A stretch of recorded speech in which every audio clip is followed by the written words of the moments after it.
রাখলেন বাংলাদেশ জাতীয় যুবদল শেরপুর উপজেলা শাখার সম্মানিত যুগ্ম আহ্বায়ক বড় ভাই জাকারিয়া মাসুদকে তার বক্তব্য রাখার জন্য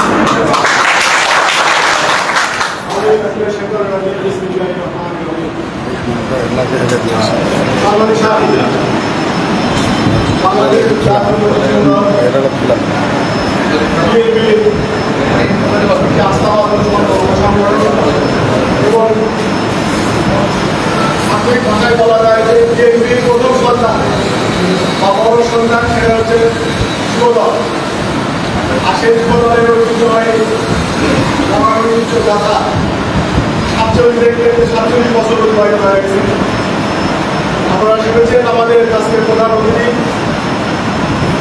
শেরপুর উপজেলা যুবদলের সম্মানিত সংগ্রামী আহ্বায়ক জীবনদা সন্তোল্লা বাবু, তিনি বলে গেছেন যে এজেন্ডা বাস্তবায়ন করছেন যে আমাদের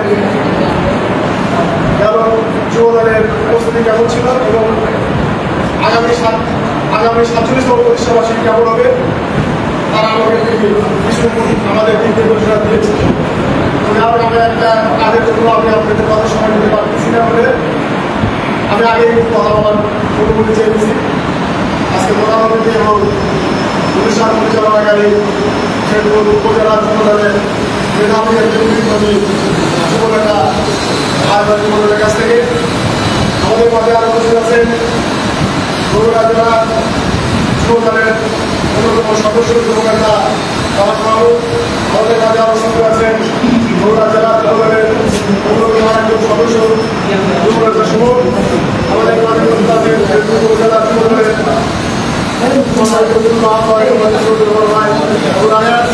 আমাদের মাঝে উপস্থিত আছেন আমাদের সহযোগিতা শেরপুর উপজেলা যুবদলের যুবনেতা রহমান। আরো আছেন শেরপুর বগুড়া জেলা স্বেচ্ছাসেবক দলের সাবেক দপ্তর সম্পাদক বর্তমান যুবনেতা আলী মাহমুদ এবং আমার সামনে উপস্থিত শেরপুর উপজেলা বিভিন্ন ইউনিয়নের সকল আহ্বায়ক যুগ্ম আহ্বায়ক এবং সদস্যবৃন্দ সবার উপরে আমাদের আসসালামু আলাইকুম।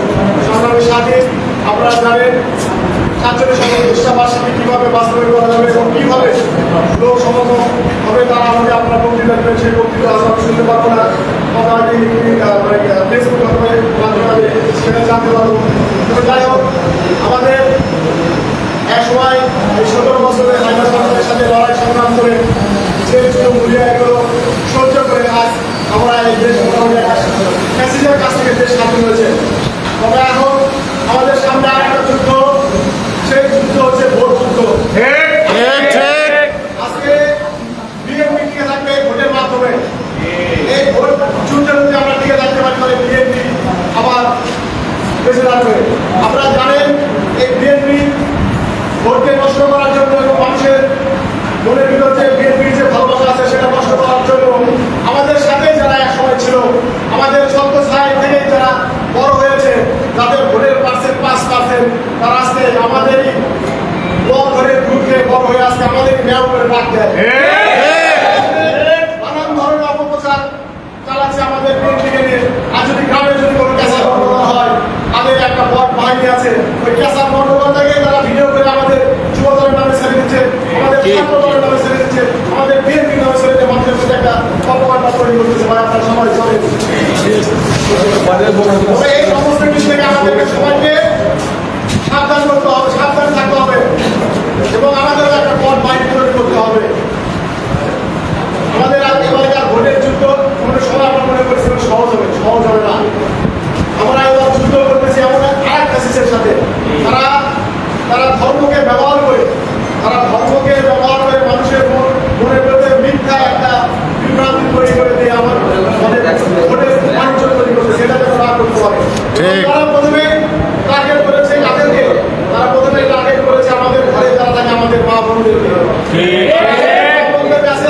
তাদের ট্রেনিং প্রাপ্ত কিছু মহিলাদেরকে ছেড়ে দিয়েছে। তারা যা বিভিন্ন মিথ্যা হাদিস বেড়ে বলতেছে যে বিএনপিকে ভোট দিলে, জামাত ইসলামকে ভোট দিলে তারা জান্নাতে টিকিট পাবে। আমরা জানি যে কুষ্টিয়ার একটা বক্তা আছে, নাম জানেন? হামজা আমির হামজা।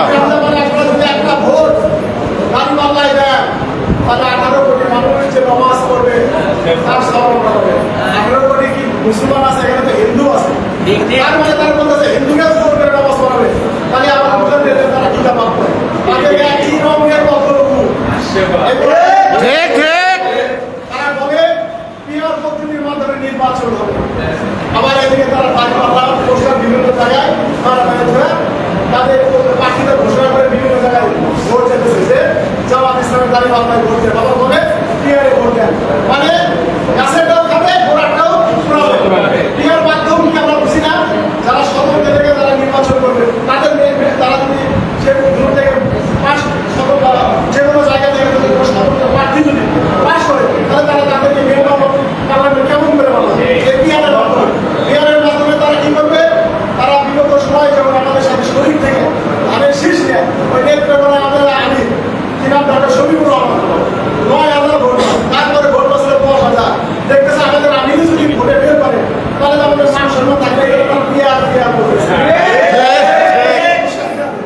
আমাদের সজাগ থাকতে হবে, আমাদের প্রবন্ধ হতে হবে, আমাদের মনে রাখতে হবে আমাদের পিছনে কোনো সময় খেলায় বা কারোর প্রবঞ্চনায় বিভ্রান্ত হওয়া যাবে না। আমাদের বিএনপি একটি পরিচয় দল, এশিয়া মহাদেশের সর্বব্যাপী রাজনৈতিক সংগঠন বিএনপির মধ্যে অনেক নেতৃত্ব রয়েছে। আমাদের এখানে অনেক নেতৃত্ব আছে, রায়গঞ্জ আছে, মামুন আছে, আমি আছি, রায়গঞ্জের সবাই আছে।